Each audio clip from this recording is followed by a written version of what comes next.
మీరు ఇంతకుముందు మాట్లాడారు కేంద్రం నుంచి మనకు రావాల్సిన దాని మీద కూడా ఒక్క మాట మీరు మాట్లాడలే. కేంద్రం చిల్లి గవ్వ మన బడ్జెట్ పెట్టింది.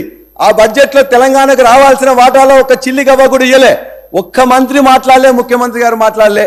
అదేవిధంగా పన్నుల వాటాలు న్యాయంగా రావాల్సిన గురించి మాట్లాడలే, గ్రాంట్ల విషయం మాట్లాడలే. కానీ మన పక్కన మన సర్కారే కర్ణాటక కాంగ్రెస్ సర్కార్ ఇవాళ ముఖ్యమంత్రి గారు అదేవిధంగా మొత్తం మంత్రి మండలి పోయి అక్కడ ధర్నా చేస్తున్నది.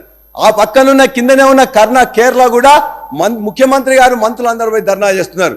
మరి మన యొక్క కాంగ్రెస్ ప్రభుత్వానికి ఎందుకు ఇలా కాంగ్రెస్ వాళ్ళ యొక్క బీజేపీ ప్రభుత్వంతో కుమ్మక్కైనరా, లోపాయికార ఒప్పందం అవుతుందా?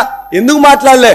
ఒక్క పైసా కూడా నీకు చిల్లిగా వేయకపోతే అన్యాయం జరుగుతుంటే మీరందరూ మాట్లాడలే. మీరు ఉన్నట్లయితే మీతో పాటు మేము కూడా కలుస్తాం, ఖచ్చితంగా అక్కడ కూడా వెళ్తాం.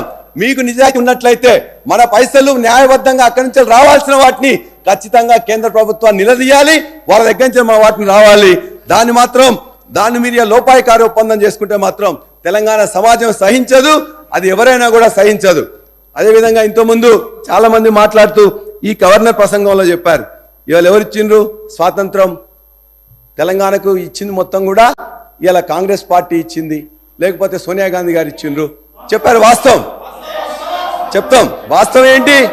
ఒకవేళ అదే వాస్తవం అయితే తెలంగాణకు కాంగ్రెస్ పార్టీ ఇచ్చినట్లయితే కాంగ్రెస్ పార్టీ ఎప్పుడు ఇచ్చి ఉండాల్సి ఉండే? 1956లోనే కలపకపోయి ఉండాల్సి ఉండే. 1969లో 369 మంది చంపకపోయి ఉండాల్సి ఉండే. 2004లో కామన్ మినిమం ప్రోగ్రాం పెట్టి మీరు మేము పొత్తు పెట్టుకున్నప్పుడు ఆ రోజున 2009లో చిదంబరం గారు చెప్పినట్లయితే ఆనాడు ఇచ్చిండే, అప్పుడు కాంగ్రెస్ పార్టీ ఇచ్చిందని చెప్పేసి అనుకునేవాళ్ళం.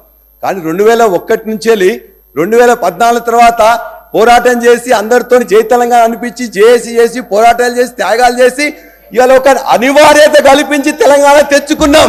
తెలంగాణ ఇవ్వలే, తెలంగాణను తెచ్చుకున్నాం.